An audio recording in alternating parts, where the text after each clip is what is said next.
जो वजीर आजम पाकिस्तान के लोगों का नहीं हुआ, वो गजा के लोगों के मरने पर टिस्वे बहा रहा है, मगरमच्छ के आंसू बहा रहा है। दफा करो इस आदमी को, दफा करो इस आदमी को। मैं तो ये देख रही हूँ कि इंडियंस तो बड़ा सपोर्ट कर रहे हैं इजराइल को। ये है कि असल मसला क्या है, फलस्तीन का मामला क्या है, झगड़े की वजह क्या है। हमस की रेस्पॉन्सिबिलिटी नहीं है, उनको समझ नहीं था। आप बताइए, दुनिया में आप किसी बच्चे से भी पूछेंगे इजराइल रिटेलिएट करेगा, बोलेगा हाँ करेगा। कितना करेगा? पूरा रिटेलिएट करेगा। अगर आप किसी कंट्री पे रॉकेट डाल रहे हो तो उसका जवाब तो आएगा ना। अगर आप सिविलियन एरिया से रॉकेट डाल रहे हो, आप मस्जिद जैसी मुकद्दस जगह को यूज कर रहे हो, हॉस्पिटल को यूज कर रहे हो, किंडर गार्डन से रॉकेट डाल रहे हो, और मैं आपको एक बोलना पड़ा 1/3 ऑफ द रॉकेट्स जो डालते हैं वो वहीं फटते हैं। लास्ट टाइम हमस ने कहा था आरजू जी हम रॉकेट नहीं बनाएंगे, अब हम सुधर गए, हम कुछ नहीं करेंगे।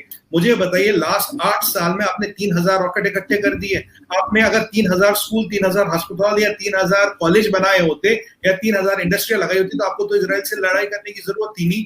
मैं बोलता हूँ अगर दिल्ली में कल को 2500 रॉकेट आए, दिल्ली क्या करे? मैं बोलता हूँ लाहौर पर 2500 रॉकेट आए, लाहौर क्या करे? किसी भी कंट्री पे अगर 2500 रॉकेट आने लगे जिनका निशाना सिविलियन है, इजराइल का निशाना सिविलियन नहीं होता, उनके हमस के ये है, हमस के जो मिलिट्री टारगेट्स है उन पे निशाना। अनफॉर्चुनेटली उसमें सिविलियन मर रहे हैं, जो दुखद है। हमारा दिल पसीज जाता है ये सब देख के, बच्चे हो, बूढ़े हो, औरतें हो, सिविलियन कैजुअलिटीज यहाँ भी हो रही है, वहां भी हो रही है। मैं बता रहा हूँ वेस्ट बैंक में प्रॉब्लम क्यों नहीं है? वो पैलेस्टीन नहीं क्या? वो मुसलमान नहीं क्या? वो उन्हें जिनके साथ जब एक एग्रीमेंट हो गया वो उसके साथ रह रहे हैं। अनफॉर्चुनेटली हमस की दुकान इसी पे चलती है क्योंकि उन्हें टेररिज्म से ही फंड पैसा मिलता है और उन्हें यही करना है। मुझे बताइए, इजराइल की पर स्क्वायर किलोमीटर डेंसिटी करीब 500 है, गाजा की 5500 है, 11 गुना पॉपुलेटेड है गाजा। और अगर वहां कोई रॉकेट आता है या मिसाइल आता, उससे बहुत ज्यादा विनाश होगा बदनसीब अगर वो इजराइल में लैंड करेगा। ये सारे आंकड़े हमस वालों को पता है। तो भाई आप वहां मिसाइल क्यों छोड़ रहे हैं? अगर आपको कोई दिक्कत है, बात करिए, परेशानी करिए, इंटरनेशनल मीडिएशन की बात करिए।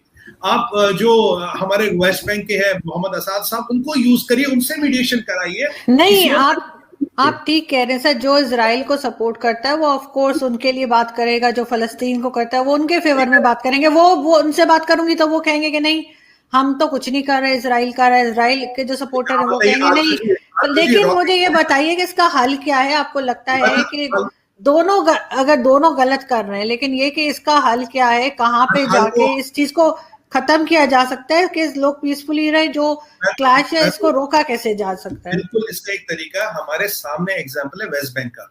वेस्ट बैंक में पिछले 15 साल से कोई दिक्कत नहीं हो रही, एक गोली भी इधर नहीं चली, एक आदमी इधर उधर नहीं मरा। वेस्ट बैंक वाला मॉडल अगर हम गाजा में इंप्लीमेंट कर ले, अगर वेस्ट बैंक वाले गाजा को भी संभाल ले, इजराइल अपनी जगह, गाजा अपनी जगह, वेस्ट बैंक अपनी जगह, सब खुश रहे, दोस्ती में रहे और लड़ाई झगड़े से रॉकेट चला के, आरजू जी एक चीज मैं गारंटी कह रहा हूँ, रॉकेट चला के या मिसाइल चला के कोई जंग नहीं जीती जाएगी।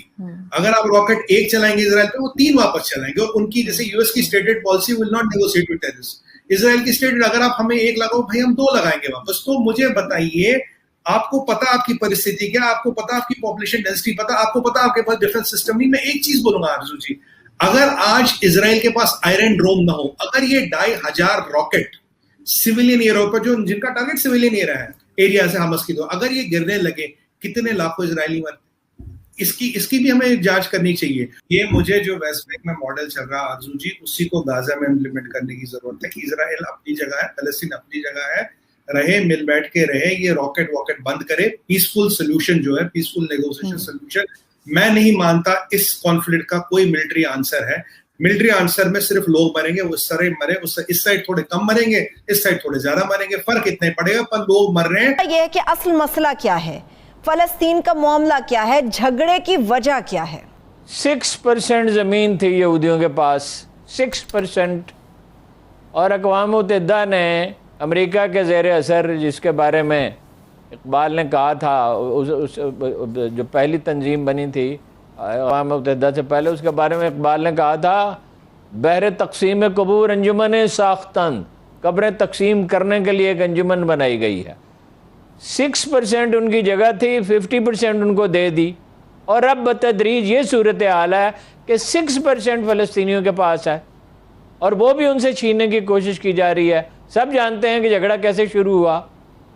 और हम सब जानते हैं कि मसला हल क्यों नहीं हो रहा है, इसराइल इतना जारे क्यों होता जा रहा है। उसकी दो वजूहात है, दोनों में अर्ज करता हूँ।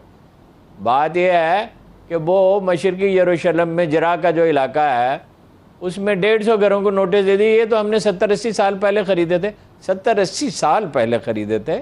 ये कोई समझ में आने वाली बात है? उस पर झगड़ा शुरू हुआ, उन्होंने मस्जिद अक्सा में पनाह ली। अब ये ख्याल ये था कि मस्जिद में तो दाखिल नहीं, इबादत गाहों में तो नहीं लोग दाखिल होते। और वो मुजाहिरीन थे, वो कोई जंग तो नहीं कर रहे थे, मगर वो मस्जिद अक्सा में जा घुसे और अमेरिका उनकी हमायत में उठ के खड़ा हो गया जी। और फ्रांस ने तो यहाँ तक कह दिया कि इनके खिलाफ ये रिटेलिएट कर रहे हैं। रिटेलिएट क्या वो कर रहे हैं? उन्होंने उनकी 94% ज़मीन पे कब्ज़ा कर लिया है। एक नाजायज़ रियासत है और एक बेहिसी है मुसलमानों की, ना कोई अवामी उमंगों का एहतराम है, और सारी दौलत के अंबार के बावजूद ना कोई फ़ौज है। फ़ौज क्या है? जो असला है उसकी मेंटेनेंस नहीं कर सकते। वहाँ तो पाकिस्तानियों को जाके उस असले की मेंटेनेंस करनी पड़ती है। देखिए मस्जिद अक्सा में जब पहली दफ़ा आग लगाई गई तो उसने क्या कहा था गोल्डा मायर ने, तो आप उठ के खड़े क्यों नहीं होते? ये क्या करारदादें हो रही हैं जी? इमरान खान ने मजम्मत कर दी, शाह महमूद ने मजम्मत कर दी। ओ भाई कोई काम करो। रुदवान ने कहा ना कि मुझ पे दबाव है, हमें उठना पड़ेगा, हमें दाखिल होना पड़ेगा। काम क्या करना पड़ेगा हारून साहब? काम क्या करना पड़ेगा? क्या लफ्ज होता है? वो कहते हैं हमारे इख्तियार में जो हमने कर दिया, आप बताएं काम क्या करना होगा मुसलमानों को? कुछ नहीं होता, काम करना पड़ता है।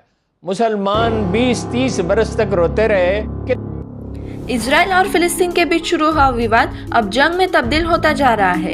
इजराइल की ओर से बुधवार को किए गए हवाई हमले में चरमपंथी समूह हमास के कई शीर्ष कमांडर मारे गए हैं।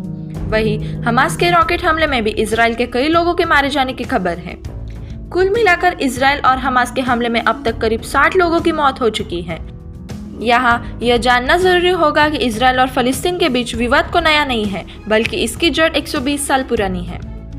इजराइल और फिलिस्तीन के बीच टकराव की शुरुआत यहूदिया व अरब जगत के लोगों के लिए स्वतंत्र राष्ट्र की स्थापना के संघर्ष से हुई थी। 1947 में संयुक्त राष्ट्र के इजराइल के अस्तित्व को मान्यता देने के बाद से ही क्षेत्र में हिंसा और तनाव का दौर जारी रहा। 19वीं सदी के अंत और 20वीं सदी की शुरुआत में खाड़ी क्षेत्र में कई आंदोलन हुए, जिनका मकसद यहूदियों और अरब जगत के लोगों के लिए स्वतंत्र राष्ट्र की स्थापना करना था। 1920 के दशक में फिलिस्तीन राष्ट्रवाद की अवधारणा परवान चढ़ी। यरूशलेम में लाखों की संख्या में अरब नागरिकों ने यहूदियों के आगमन के खिलाफ विरोध प्रदर्शन किए।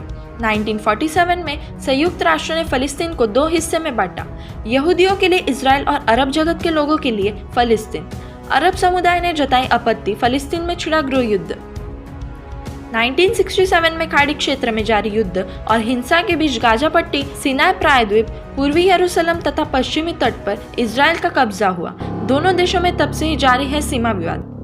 पुराने यरूशलेम के बीचों बीच टेम्पल माउंट नाम की एक पहाड़ी है, जिसे यहूदियों के सबसे पवित्र स्थल के रूप में जाना जाता है। मुस्लिमों के बीच यह स्थल हरम शरीफ नाम से मशहूर है। अल-अक्सा मस्जिद, कुब्बत अल-सकरा जैसे तीर्थ स्थल मौजूद। वही ईसाइयों का मानना है कि ईसा मसीह ने इसे स्थान पर धार्मिक उपदेश दिया था, उन्हें यहीं पर सूली पर लटकाया था, जिसके कुछ दिनों बाद वह एक बार फिर प्रकट हुए हैं। इजराइल पूरे यरूशलेम को अपनी सर्वकालिक और अविभाजित राजधानी मानता है, जबकि फिलिस्तीन इसके पूर्वी हिस्सों को अपने भावी राष्ट्र की राजधानी के तौर पर स्थापित करना चाहता है। बहरहाल अंतर्राष्ट्रीय समुदाय ने फिलहाल पूर्वी यरूशलेम पर इजराइल के कब्जे को मान्यता नहीं दी है। इजराइल ने बताया कि हमास के चरमपंथियों ने सोमवार से अब तक गाजा से देश भर 1050 रॉकेट दागे हैं। इनमें से 850 इजराइल में गिरे हैं, जबकि करीब 200 को इजराइल की के डोम एयर डिफेंस सिस्टम ने नामक कर दिया। वहीं इजराइल ने सैकड़ों हवाई हमले में गाजा में 2 टावर को ध्वस्त कर दिया है। माना जा रहा है कि इन टावरों में ही हमास के शीर्ष कमांडर मौजूद थे।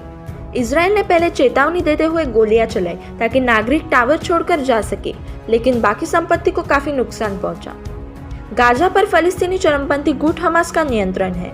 दूसरी ओर हमास का कहना है कि दुश्मनों ने आवासीय टावर्स को निशाना बनाकर हमें उकसाया है।